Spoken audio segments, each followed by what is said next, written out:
magpuyo kita sa kalibutan nga may kahadlok sa Ginoo. Lig-onon ta sa mga kalisdanan, bisan asa ta mo paingon.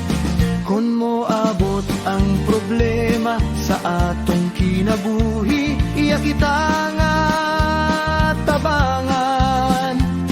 Ug mo barog kitang magmadaugon. Kun magpuyo kita sa kalibutan, ubos sa landong sa Ginoo. Hatagan ta niya ug katagbawan, sumala sa iyang kabubuton. Kay ang Ginoo naglipay sa mga nagmasulobon, ang atong Dios nga matarong, maoy angay natong mahalon. Magkuyog kita ug himayaon ta si Jesus, magpasalamat ta sa pagkabanhaw niya, kita iyang giluwas.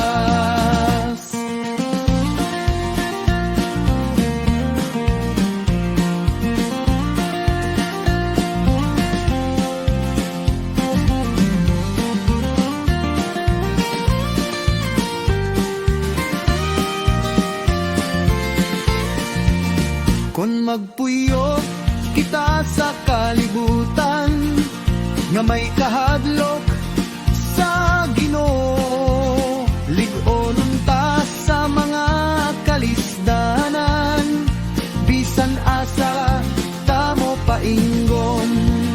Kung mo abot ang problema sa atong kinabuhi, iya kita nga tabangan. Barog kitang magmadaugon. Kung magpuyo kita sa kalibutan, ubos sa landong sa Ginoo. Hatagan ta niya og katagbawan, sumala sa iyang kabubuton. Kay ang Ginoo naglipay sa mga nagmasulobon, ang atong Dios nga matarong, maoy angay natong mahalon. Magkuyog kita ug himayaon ta si Jesus,